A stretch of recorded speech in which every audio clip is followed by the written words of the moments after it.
ba? Kaya balikan natin. Itong mga artista. Sino pa ba mga tumitira? Si Anjo. Anjo.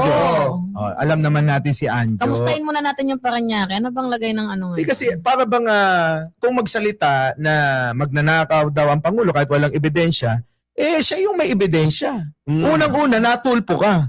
May issue ka na, hindi pa rin nasasagot ngayon na nang scam ka ng mga estudyante. Tama. Pinag-graduate mo na walang diploma. Rapi tulpo. So, ibig sabihin, marumi ka.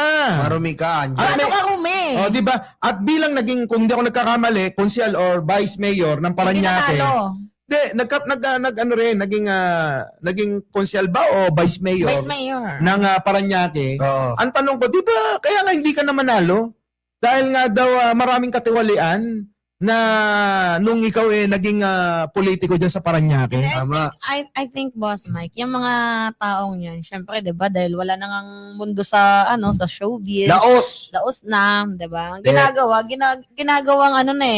'di ba, retirement na lang ang politika. And then ngayon, syempre, dahil kailangan ata ng budget, syempre lumalapit sila sa mga nangangailangang politiko din. Baka gano'n, syempre gamitan lang 'yun, 'di ba? Hindi, tingin ko naman kasi, dahil nga wala ng karir sa pag-aartista, at hindi naman lingid sa kailaman ninyo na ang bagong mga artista ngayon at kinagigiliwan ng taong bayan ay mga vloggers at influencers. Yes. Tulad Kaya ko, siguro siya. pumapasok sila rito. Oo nga no? Sa politika. No, dito naman sila nagsishift, no? Kasi yung mga artista nagsishift na sa vlogging. Yun. Career yarn. Kaya yung mga yung mga vlogger diyan na binabayaran ni Kibuloy, nasasabihin lang, wag Ako po, kasi may Kibuloy, kwento ko anak dyan. ng Diyos. So, bago natin punta niya, may kwento ko dyan. Di ba, nung araw, kung inyo maalala, etong Banat Bay galit na galit kay Kibuloy. Oo. Hindi ako naniniwala na yan propeta. Propeta. Yaan false prophet. False prophet. Di ba? So ngayon sabi mga ni Kibuloy ni Banat Bay wala yan, di totoo yan. Manloloko yan. Ganon, di ba? Walang pinagkaiba yan sa mga nagpapakilalang nandito ang Diyos. Tama. Magulat-gulat ka. Pinapunta, Naging Kibuloy vlogger Kibuloy na. vlogger. So anong ibig sabihin nun? Bayaran. Di ba? Di ba ano sabi nila? Kung hindi lang nakakulong si Kibuloy, wala sanang lindol at mga bagyo. Raulo! Aray ko! Di ba kaya niya naman palang pigilan yung pagdating ng lindol, ng unos. Ba't di niya kaya napigilan na makulong? Ito nga yan Ito na lang kung pagbabasihan lang naman kung katinuan Oo. Paano mo matatawag ang mga taong naniniwala sa isang nagpapakilala na pag-aari daw niya yung kaluluwa nila? Oo.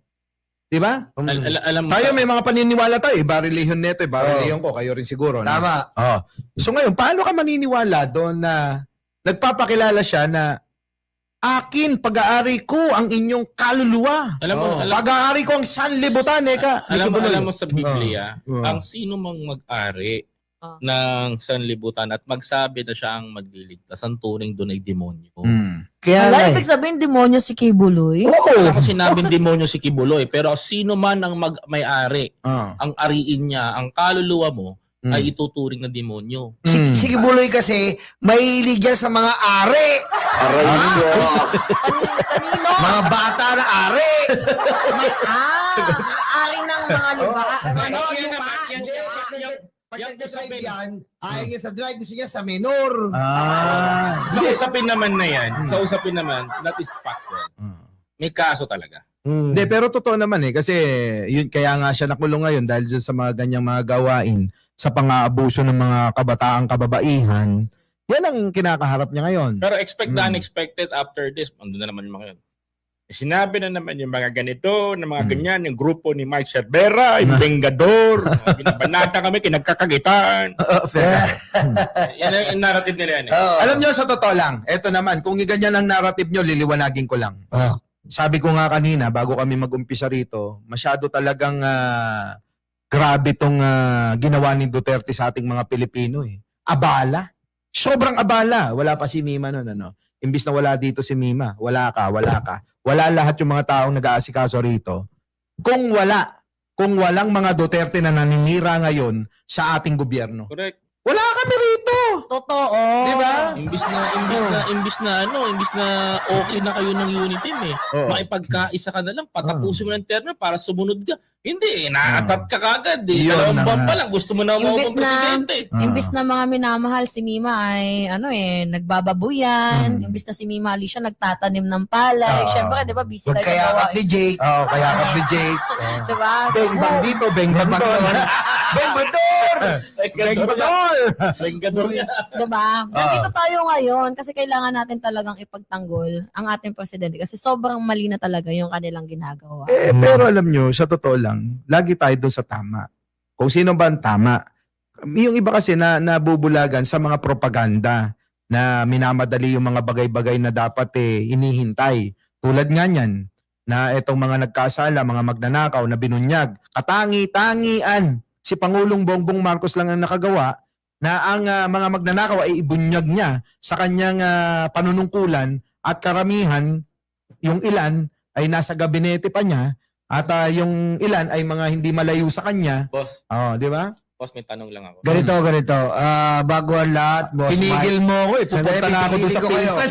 Ito po, kami po ay may sasabihin sa inyo sa pangunguna ni Koy ang kanyang New Year's message para sa ating mga taga-suporta bilang Wala na tayong oras eh. bilang last message si Koy. Ito na lang. Di ba total naman may kasama tayo dito? Oh. Dito kasi sa Bengador, marunong ka dapat bumitaw ng letra. Ay.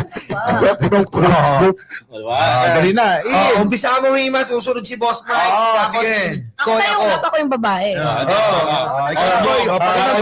Pagbati Ito sa yung mga pagbati tsaka tungkol sa Bengador New Year. Yan.